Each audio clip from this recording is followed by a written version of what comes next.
All right, so we're talking about gases and different properties. Let's talk about a hot air balloon. A hot air balloon. What kind of gas is in a hot air balloon?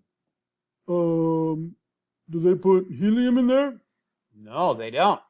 Here's a hint. It's just basically the same kind of gas that is in the atmosphere, right? And actually, the tanks that they carry around in hot air balloons don't contain a gas that is made to go into the balloon.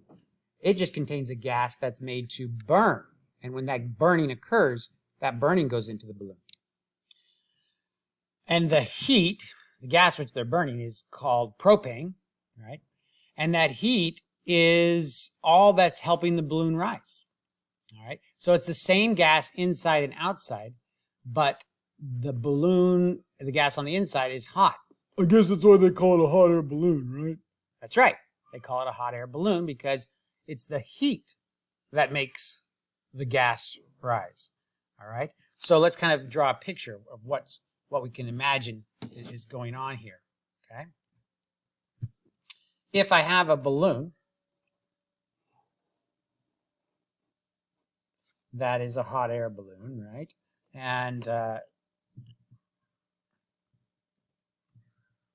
there we go. So this is the person inside the hot air balloon there. So this is a big balloon. And I have a burner here, and it's hooked up to a tank down here, right? And that tank is putting propane into this thing right here. There's a flame right at the torch there. And it's heating up the gas molecules inside. What that heat is doing is it's speeding up. These are little arrows. These are little vectors, right? It's speeding up how fast the molecules are moving. So out here, you have molecules moving, gas molecules, but much shorter vectors, right? And so what we see is that the molecules in here are moving faster, and there's therefore fewer of them, and they're less dense because of that. So this space right here can be taken up by fewer molecules because those molecules are moving much faster. Now the heat can sneak out here and needs to sneak out, right? And that's what allows those fewer molecules to take up more space. And so the result is a less dense, we call gases fluids, and the balloon will rise because of the difference in the density between the inside and the outside of the gas or the balloon. Okay. So, here's some pictures to remind us. These gas molecules behave essentially like we think of them as little tiny spheres bouncing around. And when they collide, do you remember what happens when gas molecules collide? They just bounce right off. That's right. All right. Now, if two molecules collide and they stick, what do you call that? Is that bad? Well, no, it's not bad. It's just, it's no longer a gas, is it? Oh, I see what you're saying. If they stick, does that mean it's a solid? Well, or a liquid, right? Okay. So the stickiness between the molecules determines whether it's a gas, solid, liquid, or solid. And to be a gas, that collision between those two molecules results in no stickiness. All right. Okay. Pressure then can be measured in terms of how many collisions are occurring on a given surface over a certain amount of time. Or pressure can also, in terms of gas, pressure can also be measured simply by, somebody pushing or something pushing a surface in a given area, right? So pressure is measured in millimeters of mercury, torr, or atmosphere. These are the different units we use. Now, why do we call it millimeters of mercury? Well, if I think about a column here, I don't know if you guys have ever messed around with, when I was a kid in the bathtub, you'd have cups and you'd pour around water and watch how you put the cup underwater and pull it back up upside down and the water would stay in the cup, right? Well, you can do make a similar type of instrument or measuring device by sticking so this is a container here, and in this container I have some mercury, Hg. It's a liquid, but it's very it's a metal, but it's a liquid, so it's very dense, very stable.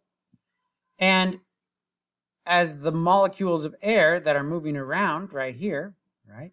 There's molecules of air moving around. I'm not always going to draw vectors on them because it takes a long time. But there's a certain number of them that are colliding with this surface of that mercury. And when that occurs, that will force, if these molecules out here are moving more than the molecules inside the container, then the mercury level will rise here. All right? And so the level of mercury that exists here relates to what we call the outside pressure or the atmospheric pressure on this system. So here's our column of mercury, and as the pressure increases on the outside, it pushes the mercury on the inside up.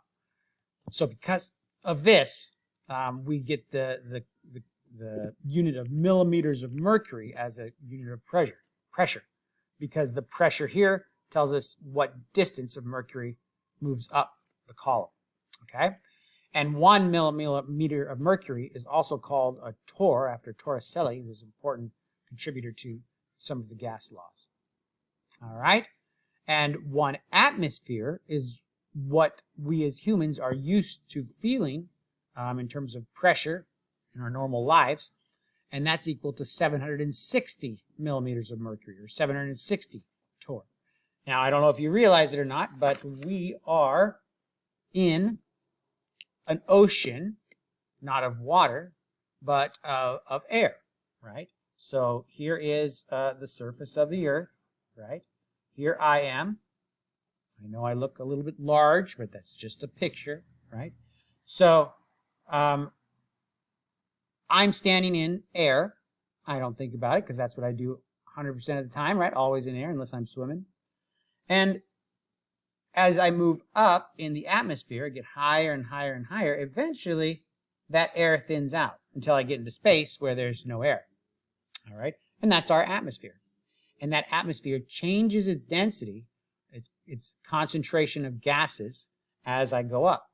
Right? That's why if you're in an airplane and flying at 11,000 feet above sea level, right? Then what'll happen?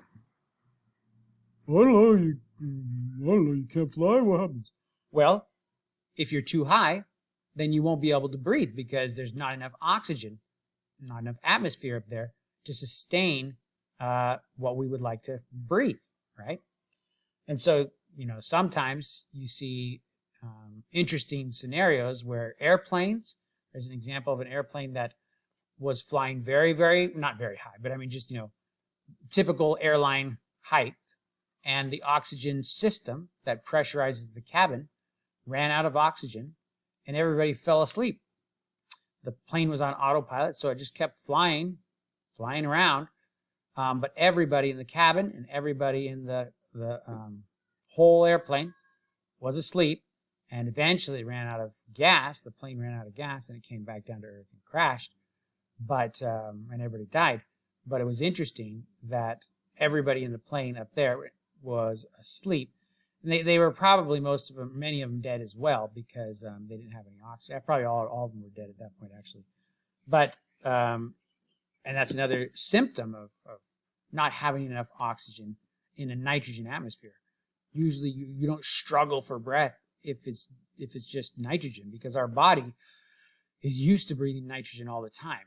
When we don't have oxygen, we will get dizzy and not think well and fall asleep.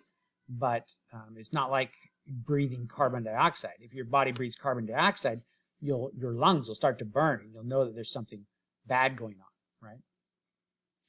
Okay, so we want to become familiar with our pressures. Atmospheres, millimeters of mercury or torr. Okay, so just a little reminder, if I had millimeters of mercury and I wanted to go to atmospheres, I could use a conversion factor, how many atmospheres there are per millimeter of mercury. And you can always look up these conversion factors, but this is the main one that we will be using, is the relationship between torr to atmospheres, or millimeters of mercury to atmospheres. Okay, now, if I'm down at the bottom of the ocean, right, way down here at the bottom of the ocean, and I am scuba diving like these people here, there's a lot more pressure on me from the surrounding fluid, which is now water, and therefore the volume of something, a gas. So for example, if I took a balloon, if I took a large balloon and I move it up in atmosphere high, the balloon changes the size. What do you think? Is that balloon going to shrink or going to get larger, Fred? Let me think. I think it would get larger. Why do you think it would get larger? Well, you said that the air is bombarding the outside of the balloon, right? That's right. And then you also said that at the top of the atmosphere, there's not much nitrogen and oxygen, not much gas. That's right. Very good. So as we raise higher in the atmosphere, the balloon is larger because there are just fewer molecules of, so this is now a larger balloon, fewer molecules of air colliding on the outside of the balloon. Okay? If I go deeper into water, if I go deeper down underwater, the balloon will shrink in size. Now, this is true of a balloon, but it's also true of any volume of gas that I have. I just took a bunch of gas into my lungs, right? If I were to take my breath and then go down deep into the ocean with that breath, that gas would change volume. It would shrink. It would feel more pressure on it. And that pressure would also force that gas into my tissue, the tissue of my body, right? And this is okay. Your body can deal with that. But if you come up too fast, right? Do you know anything about that? Oh, yeah, that's where you get the sickness or the bends, right? That's right, the bends, which is a result of all the gaseous molecules in your tissue, usually from the air that you're breathing, going from dissolved in your blood and in your tissue to expanding into gas again. And so when you change volumes, or change, pressures, and the largest pressure change that we ever experience is going from the bottom of the ocean to the top. And, you know, you can feel it in your ears just going to the bottom of an 8-foot pool. You can feel the change in pressure. So imagine going down 80 feet into the water. It's a significant change, and it's deadly if you come up too fast, right?